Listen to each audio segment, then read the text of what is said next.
Sobrang natakot ako sa nangyari today kasi biglang nangagat si Athena.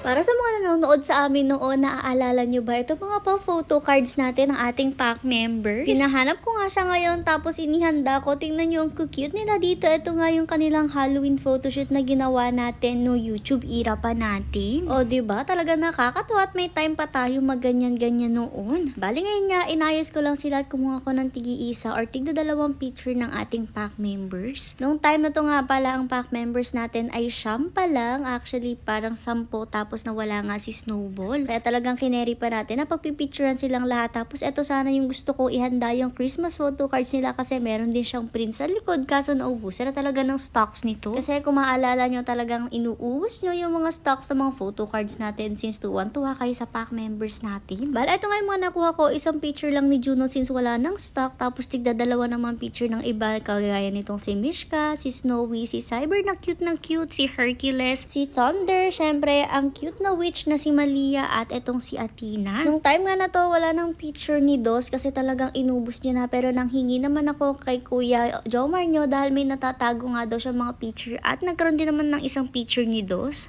Tapos nilagay ko nga sila sa mga plastic na ganitong lagayan. Tapos para mas presentable ay ito nilagyan ko pa sila ng pa-ribbon effect. O diba? Napakasyala no? Hanggang sa mamaya dumating na nga ang ating bisita. Bala, ito na nga si ate at galing pa siya sa Australia. O diba nakakatuwa kasi ang pack members natin umaabot pala ng Australia. Bali si tita nga Pilipino po talaga siya pero Australian citizen siya kung hindi ako nagkakamali. At ngayon nga nagbakasyon siya dito sa may Pilipinas. Bucket list daw talaga niya ang mapuntahan ang mga vloggers na pinapanood niya. At syempre super honored naman tayo na isa tayo sa mga vloggers na kasama sa bucket list niya na gusto niyang mapuntahan. Actually pangalawang punta na nga niya to dito kasi nung una nga ay dito lang siya nagala ng konti sa loob tapos iwala kami ni mother nung time na yun. Kaya nga ngayon napupunta sila dito ay tinextin ako na kuya na pumunta nga daw ko para nga daw may humarap sa kanila since si mother nung time na to ay nasa Mindoro at inihatid si Leon. Hintayin nga natin na makabalik rin si mother mula sa Mindoro para nga maipakita ko sa inyo ang video ng pag-uwi ni Leon sa Mindoro. Anyways, habang nandito si ate, syempre nakipagkulitan nga siya sa ating pack members. Bale na una na nga siya dito sa mga hotdog na sunog at in fairness, ang babait nila ha. Kasi dito na talaga ako sobrang natakot. Hindi ko talaga ine-expect to. Bale, ito nga nung nandito na si ate kay Athena, ginawa niya lang din yung usual na ginagawa niya, inaabot niya yung kamay niya sa ating pack members. Pero Diyos ko, hindi ko rin kasi talaga na-warn si ate kasi alam niyo naman tong si Athena may pagkamaldita. Nung iabot niya ate yung kamay niya, bigla siyang kinagat ni Athena at sobrang nagulat ako nung time na to. Chinek ko pa rin yung CCTV at kitang-kita dun yung nangyari. Sa totoo lang guys, hindi ko talaga ina-expect at halos hindi na ako naka-imake nung time na to at sobrang in-shock rin talaga ako sa mga nangyari. Tapos yung kagat nga ni Athena sa kanya, grabe talaga nag-umpisa na nga dumugo. Ay grabe talaga tong si Athena, hindi ko kinaya yung nangyari. Dali-dali nga kami tumakbo, nagpako ako ng tissue tapos alcohol, yun nga lang talagang walang betadine kami nung time na to. At talagang hindi ako makimake nung time na to, pautal-utal lang ako nung makita kong dugo na yung kamay ni ate. Sobrang in shock talaga ako kasi alam niyo ba, first time ko talaga makakita na nakasakit ang ating pack members. Ay grabe, pero sabi ni ate okay nga lang daw yun at sabi nga niya ay alam din naman daw niya yung kwento ni Athena. Tinexplain ko rin naman sa kanya na alam nyo naman si Athena kasi talaga trauma yan sa ibang tao. Since naipaampo na nga natin siya noon tapos ay talaga na trauma siya dun sa pinuntahan niya dahil natakot siya. Although hindi naman siya nasaktan dun pero natakot siya nung mapalayo siya sa amin. Kaya ngayon sa ibang tao ay lagi siyang galit. Pero rest assured naman ako kay ate na kumpleto ng vaccines ang ating pack members at may anti-rabies din. Anyways, after nga ng ganap na yun, Diyos ko, hindi ko makalimutan pero itong si ate mukhang nakalimutan na niya dahil sa sobrang kakyutan nitong si Hercules. Sabi niya kasi ang sarap na hawak-hawakan yung balahibo ni Hercules kaya sabi ko palabasin nga natin para makamit naman nila at makaplus sa plus nila ito si Hercules. Kaya ito ayan diba for the hiwas-himas sila sa balahibo ni Hercules at in fairness tuwang-tuwa din naman si Hercules nung time na to. Syempre pumunta rin naman sila tita dito sa may taas para i-meet nga yung mga pack members dito sina Amalia, si Cyber at si Thunder. In fairness naman dito sa ating mga females ang babait nila kahit kanino at syempre lalong-lalo na itong si Snow White na alam niyo naman talagang mananakaw sa sobrang bait. Parang gusto na niya sumama dito kay ate nung time time na to habang itong si Chanel nako, sobrang matatakotin naman talaga at alam nyo yan kaya nakasiksik lang siya dun sa dulo. Pati nga si Brindel takot rin talaga kaya dito na nga tayo nag-move kay Mustang na napakaingay nung time na ito.